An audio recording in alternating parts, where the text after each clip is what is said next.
અંકલેશ્વર ઔદ્યોગિક વિસ્તાર આ સિઝનમાં પરદેશી ફ્લેમિંગોના આગમન સાથે એક અનોખા કુદરતી નજારાનું સાક્ષી બન્યું છે। દર વર્ષે નવેમ્બરથી માર્ચ સુધી લેઝર ફ્લેમિંગો ભારતમાં વેટલેન્ડમાં સ્થળે જોવા મળે છે, જ્યાં પોષક તત્વોથી ભરપૂર શેવાળ અને ખારા પાણીના ઝીંગા તેમને આકર્ષે છે। ગુજરાત તેના વિશાળ મીઠાના રણ અને દરિયાકાંઠાના ઇકોસિસ્ટમને કારણે આ પક્ષીઓ માટે મુખ્ય સ્થાન બન્યું છે।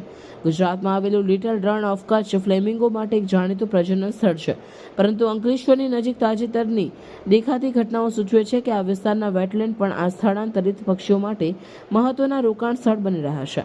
સ્થાનિક પક્ષી નિરીક્ષણના જણાવ્યા મુજબ ફ્લેમિંગો અંકલેશ્વર નજીકના દરિયાકાંઠા અને નદી મુખોમાં નાના ઝુંડમાં જોવા મળ્યા હતા।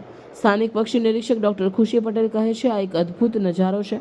ફ્લેમિંગો લેન્ડસ્કેપને એક ગુલાબી સમુદ્રમાં બદલી નાખે છે, જે આપણને આપણા ઔદ્યોગિક વાતાવરણ વચ્ચે છુપાયેલા ઇકોલોજીકલ ખજાનાની યાદ અપાવે છે।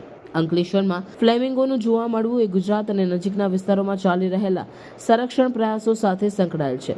અંકલેશ્વરમાં વેટલેન્ડ અને મેનગ્રોવ્સનું સંરક્ષણ કરવાનો સામનો પ્રયાસો આ વિસ્તારને ફ્લેમિંગોનું આશ્રય સ્થાન બનાવી શકે છે। અંકલેશ્વરમાં ફ્લેમિંગોનું દેખાવું એ આ વિસ્તારના ઇકોલોજીકલ મહત્વને પણ ઉજાગર કરે છે। નર્મદા નદી મુખ અને નજીકના wetland central Asian fly way પર સ્થળાંતર કરતા પક્ષીઓ માટે મહત્વના ખોરાકના મેદાનો પૂરા પાડે છે। ખુશી પટેલ કહે છે કે વેટલેન્ડને ભાવિ પેઢીઓ આ નજારો જોઈ શકે એ માટે સાચવવા જોઈએ। પક્ષી પ્રેમીઓ માટે ફ્લેમિંગોનું અણધાર્યું જોવા મળવું એ કુદરતી લાવણ્યતાને જોવાની દુર્લભ તક આપે છે। ગુજરાત ઔદ્યોગિક વિકાસ અને પર્યાવરણીય સંરક્ષણ વચ્ચે સંતુલન જાળવી રહ્યું હોવાથી અંકલેશ્વરમાં લેઝર ફ્લેમિંગો વિકાસ અને જૈવ વિવિધતા વચ્ચેના નાજુક સંતુલનની યાદ અપાવે છે। મારું નામ ખુશી પટેલ છે। હું છેલ્લા 3 વર્ષથી અંકલેશ્વર તથા ભરૂચના આસપાસના વિસ્તારમાં વાઇલ્ડ લાઈફ ફોટોગ્રાફી કરું છું। હમણાં 3 દિવસ પહેલાં જ્યારે વાઇલ્ડ લાઈફ ફોટોગ્રાફી કરવા માટે અમે ભરૂચના અંકલેશ્વરના કાંઠા વિસ્તારમાં નીકળ્યા હતા, ત્યારે ફ્લેમિંગો, જે લેઝર ફ્લેમિંગો તરીકે ઓળખાય છે, એનું 60 પક્ષીઓનું ગ્રુપ જોવા મળ્યું હતું, જે આટલા 3 વર્ષમાં મારા માટે ફર્સ્ટ ટાઈમ હતું। આપણા ગુજરાતમાં 2 ટાઈપના ફ્લેમિંગો જોવા મળે છે, એક છે ગ્રેટર ફ્લેમિંગો અને બીજા છે લેઝર ફ્લેમિંગો।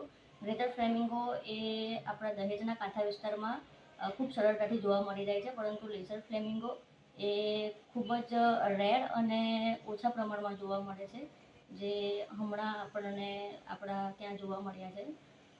હું ફોટોગ્રાફીમાં લગભગ છેલ્લા 3 વર્ષથી ઘણી કોમ્પિટિશનમાં પાર્ટિસિપેટ કર્યું છે અને એનામાં સર્ટિફિકેટ પણ મને મળ્યા છે।